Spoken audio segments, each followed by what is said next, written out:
आप देख रहे हैं आपका अपना यूट्यूब चैनल कॉलेज एजुकेशन 1972 और इस वीडियो में मैं आपके लिए लेकर आया हूं बीए फर्स्ट सेमेस्टर एग्जाम 2024 विषय राजनीति विज्ञान।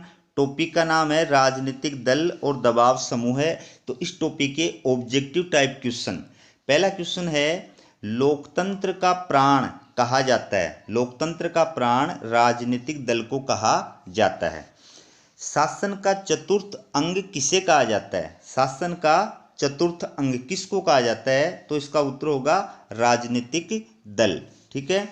फिर एक किस शासन प्रणाली के संचालन हेतु राजनीतिक दल अनिवार्य हैं कि जिनके बिना वो शासन संचालित हो ही नहीं सकता? तो इसका उत्तर होगा लोकतंत्र। लोकतंत्र शासन जो है इसके अंदर राजनीतिक दल अनिवार्य हैं, इनके बिना इनका शासन संचालन नहीं हो सकता। अगला है द्विदलीय प्रणाली किस देश में पाई जाती है? द्विदलीय प्रणाली किस देश में पाई जाती है? तो फ्रांस के अंदर बहुदलीय है, भारत में बहुदलीय है, जापान में बहुदलीय है। तो इसका सही उत्तर होगा इंग्लैंड। इंग्लैंड के अंदर द्विदलीय प्रणाली पाई जाती है। फिर है बहुदलीय प्रणाली निम्न में से किस देश में पाई जाती है? बहुदलीय प्रणाली देखिए चीन के अंदर एकदलीय है, भारत में बहुदलीय है, इंग्लैंड के अंदर द्विदलीय है, अमेरिका में द्विदलीय है। तो इसका सही उत्तर होगा भारत। भारत के अंदर बहुदलीय प्रणाली पाई जाती है। फिर है एकदलीय प्रणाली किस देश में पाई जाती है? एकदलीय प्रणाली देखो फ्रांस में बहुदलीय है, स्विट्जरलैंड में बहुदलीय है, भारत में बहुदलीय है। तो चीन के अंदर क्या है? एकदलीय प्रणाली पाई जाती है, साम्यवादी दल। अगला क्वेश्चन है प्रजातंत्रात्मक यंत्र के चालन में राजनीतिक दल तेल के समान हैं। ये कथन किसका है? ये कथन है ह्यूबर का। फिर देखिए राजनीतिक दल देश में अधिनायकवाद से हमारी रक्षा करने के सर्वश्रेष्ठ कवच हैं। ये किसने कहा है? इसका उत्तर होगा लोस्की। फिर अगला क्वेश्चन है राजनीतिक दल राष्ट्र के मस्तिष्क को इस प्रकार क्रियाशील रखते हैं जिस प्रकार लहरों की हलचल से समुद्र की खाड़ी का जल स्वच्छ रहता है। ये किसने कहा है? इसका उत्तर होगा लॉर्ड ब्राइस। अगला क्वेश्चन है दलीय प्रणाली चाहे पूर्ण रूप से भले के लिए हो अथवा बुरे के लिए लोकतांत्रिक शासन व्यवस्था के लिए अनिवार्य है। ये कथन किसका है? ये कथन है एडमंड बर्क का। अगला क्वेश्चन है राजनीतिक दल राजनीतिक विचारों के दलाल के रूप में कार्य करते हैं। ये कथन किसका है? तो ये कथन है लावेल का। राजनीतिक दलों को राजनीतिक विचारों का दलाल किसने कहा है? उत्तर होगा लावेल। फिर है राजनीतिक दल का निर्माण किस आधार पर उचित माना जाता है? कोई भी राजनीतिक दल का अगर निर्माण किया जाता है तो किस आधार पर अगर हो तो वो सही माना जाएगा? तो देखिए जातीय और धार्मिक आधार पर सही नहीं माना जाता है, क्षेत्रीय और प्रांतीय हितों के आधार पर भी सही नहीं माना जाता है, अंतर्राष्ट्रीय हितों के आधार पर भी सही नहीं माना जाता है। इसका सही जो उत्तर है वो है राजनीतिक आर्थिक हितों के आधार पर। ठीक है। राजनीतिक दल का कार्य नहीं है, इनमें से कौन सा कार्य राजनीतिक दल का नहीं है? तो देखिए राष्ट्रीय हितों की रक्षा और वृद्धि करना ये भी कार्य है, लोकमत का निर्माण करना ये भी कार्य है, शासन का संचालन करना अथवा विरोधी पक्ष की भूमिका निभाना ये भी कार्य है। तो इसका जो गलत है मतलब कार्य नहीं है वो क्या है? व्यवस्थापिका में निरंतर गतिरोध पैदा करना। व्यवस्थापिका में निरंतर गतिरोध पैदा करना ये राजनीतिक दल का कार्य नहीं है। ठीक है। फिर है लोकतंत्र के संचालन के लिए सर्वोत्तम दलीय प्रणाली कौन सी है? सबसे बढ़िया दलीय प्रणाली इनमें से कौन सी है लोकतंत्र के संचालन के लिए? इसका सही उत्तर होगा द्विदलीय प्रणाली। ठीक है।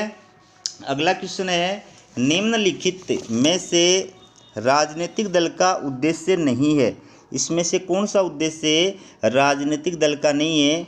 तो सत्ता प्राप्त करना भी है, सरकार की आलोचना करना भी है, लोकमत का निर्माण करना भी है, लोगों का आध्यात्मिक विकास करना ये राजनीतिक दल का उद्देश्य नहीं है। अगला क्वेश्चन है लोकतांत्रिक शासन में राजनीतिक दल किन के बीच में कड़ी का कार्य करते हैं? किन के बीच में कड़ी का कार्य करते हैं? सही उत्तर होगा व्यवस्थापिका और मतदाताओं के बीच में।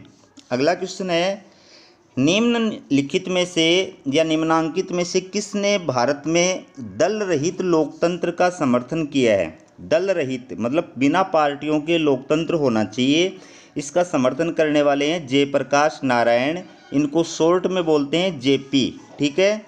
अगला क्वेश्चन है पॉलिटिकल पार्टीज, इस पुस्तक के लेखक कौन है? पॉलिटिकल पार्टीज इस पुस्तक के लेखक हैं डुवर्जर। अगला क्वेश्चन है सार्टोरी ने दल व्यवस्थाओं का वर्गीकरण करने के लिए जिस त्रिमुखी आधार को अपनाया है उसमें कौन शामिल नहीं है? देखिए सार्टोरी ये विद्वान का नाम है, इन्होंने दल व्यवस्थाओं का वर्गीकरण किया है। ठीक है, 3 आधारों पर वर्गीकरण किया है, इसलिए उन तीनों आधारों को क्या नाम दिया गया है? त्रिमुखी आधार। तो उन 3 आधारों में से कौन सा आधार इसमें नहीं है ये आपको बताना है। तो इसमें राजनीतिक दलों की संख्या इस आधार पर भी वर्गीकरण किया है, दलों की विचारधारा की प्रकृति इस आधार पर भी वर्गीकरण किया है, दलों में विखंडन की मात्रा इस आधार पर भी वर्गीकरण किया है।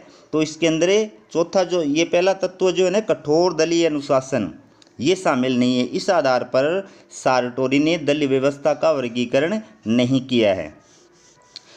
निम्न में से किसने दल प्रणालियों को चुनावी प्रतियोगिता के आधार पर वर्गीकृत किया है? चुनावी प्रतियोगिता के आधार पर, इसका उत्तर होगा ला पालोम्ब्रा एवं मायरन विनर। ठीक है। किस विद्वान ने दबाव गुटों को अज्ञात साम्राज्य कहा है? अज्ञात साम्राज्य किसको कहा है? दबाव गुटों को। किस विद्वान ने कहा है? एसिफ हाइनर। ठीक है। अज्ञात साम्राज्य के स्थान पर यहाँ पर गुमनाम भी आ सकता है, गुमनाम। अगला है लॉबिंग किससे संबंधित है? लॉबिंग किससे संबंधित है? उत्तर होगा दबाव समूह है। ठीक है। अगला है दबाव समूह की गतिविधियों के लिए कौन सा देश प्रसिद्ध है? तो इसका उत्तर होगा अमेरिका। अगला क्वेश्चन है दबाव गुटों की तकनीक है, तकनीक, दबाव गुट किस तकनीक का प्रयोग करते हैं अपने उद्देश्यों की प्राप्ति के लिए? तो इसका सही उत्तर होगा लॉबिंग या लॉबी। ठीक है। फिर दबाव समूह का लक्षण या विशेषता नहीं है, इनमें से कौन सा लक्षण या विशेषता दबाव समूह की नहीं है? तो इसका उत्तर होगा सर्वव्यापकता, ये भी विशेषता है। सीमित उद्देश्य व सीमित क्रियाशीलता, ये भी विशेषता है। औपचारिक या अनौपचारिक संगठन, ये भी विशेषता है। तो इसकी विशेषता या लक्षण नहीं है। शासन सत्ता में प्रत्यक्ष रुचि, ये दबाव समूह का लक्षण या विशेषता नहीं है। अगला है ब्लोंडेल के अनुसार दबाव समूह के प्रमुख प्रकार हैं। ये विद्वान है ब्लोंडेल, इन्होंने दबाव समूह का वर्गीकरण किया है। तो कौन सा जो प्रकार है वो इसके अंदर शामिल नहीं है, ये आपको इसमें बताना है। तो देखिए ब्लोंडेल ने औपचारिक, ठीक है, औपचारिक एवं अनौपचारिक दबाव समूह है, ये भी नहीं है। सामुदायिक एवं संघात्मक दबाव समूह है, ये इसका सही उत्तर है। ब्लोंडेल के अनुसार दबाव समूह का जो प्रमुख प्रकार है वो है सामुदायिक एवं संघात्मक दबाव समूह है। ठीक है। अगला क्वेश्चन है भारतीय राजनीति में क्रियाशील दबाव समूह को आमंड तथा पावेल मॉडल के आधार पर किन समूहों में विभाजित किया गया है? ये विद्वान हैं आमंड तथा पावेल, इन्होंने भारत के अंदर जो राजनीति के अंदर क्रियाशील दबाव समूह होते हैं उनको अलग अलग भागों के अंदर वर्गीकृत किया है। तो उनके द्वारा जो वर्गीकृत किया गया है उसको क्या नाम दिया गया है? आमंड और पावेल मॉडल नाम दिया गया है। ठीक है।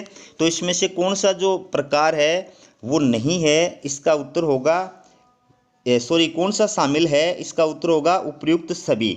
यानी आमंड और पावेल के द्वारा भारतीय राजनीति में क्रियाशील दबाव समूह को इन सभी भागों में विभाजित किया है, यानी संस्थानात्मक दबाव समूह के आधार पर भी वर्गीकृत किया है, संघात्मक या समुदायात्मक और असंघात्मक या असमुदायात्मक। असमुदायात्मक को ही बोलते हैं गैर समुदायात्मक दबाव समूह, इस आधार पर भी वर्गीकृत किया है। और प्रदर्शनात्मक या फिर अप्रतिमानात्मक दबाव समूह इस आधार पर भी वर्गीकृत किया है। इम्पोर्टेंट क्वेश्चन है आमंड तथा पावेल ने जो भारत के अंदर दबाव समूह क्रियाशील हैं उनको 3 आधारों पर वर्गीकृत किया है। संस्थानात्मक दबाव समूह है, संघात्मक या फिर समुदायात्मक एवं असंघात्मक या असमुदायात्मक दबाव समूह है और प्रदर्शनात्मक या अप्रतिमानात्मक दबाव समूह है। तो इसका सही उत्तर होगा उपर्युक्त सभी। अगला है, भारत में कौन सा दबाव गुट सर्वाधिक प्रभावशाली है? इनमें से भारत के अंदर कौन सा दबाव समूह सबसे ज़्यादा प्रभावशाली है? इसका उत्तर होगा असमुदायात्मक दबाव समूह है। और असमुदायात्मक दबाव समूह के अंदर कौन कौन शामिल होते हैं? सांप्रदायिक तथा धार्मिक समुदाय, जातिगत समुदाय, भाषागत समुदाय, ये सारे जो है असमुदायात्मक दबाव समूह में शामिल होते हैं। ठीक है। अगला क्वेश्चन है, भारतीय राजनीति में जाति, ठीक है, जाति का प्रभाव सर्वत्र दृष्टिगोचर होता है। ये किस प्रकार के दबाव समूह के अंतर्गत आता है? यानी जाति जो है ये किस प्रकार का दबाव समूह है? ये आता है आप असमुदायात्मक दबाव समूह के अंदर। ठीक है, जाति असमुदायात्मक दबाव समूह के अंदर आता है। फिर है, भारत में परंपरागत दबाव समूह है। इनमें से कौन सा दबाव समूह है भारत में परंपरागत दबाव समूह है? तो इसका उत्तर होगा जातीय और सांप्रदायिक संगठन। ठीक है। और लास्ट क्वेश्चन है, राजनीतिक दलों को सरकार की पूरक संस्था किसने कहा है? राजनीतिक दलों को सरकार की पूरक संस्था कहा है मेरियट ने। ठीक है। तो ये आपके टोटल जो क्वेश्चन है वो कंप्लीट हो चुके हैं। आप देख सकते हैं। वीडियो को लाइक और शेयर करें तथा चैनल को सब्सक्राइब करें। वीडियो देखने के लिए आपका बहुत बहुत धन्यवाद। ये मेरा परिचय है। तो आपसे रिक्वेस्ट है, वीडियो को लाइक ज़रूर करें और चैनल को सब्सक्राइब करें। अपना सोशल मीडिया जो साइट आप चलाते हैं, इंस्टाग्राम, टेलीग्राम, जो भी है, फेसबुक वगैरह, उसके ऊपर वीडियो का लिंक ज़रूर शेयर करना। वीडियो देखने के लिए आप सभी का बहुत बहुत आभार।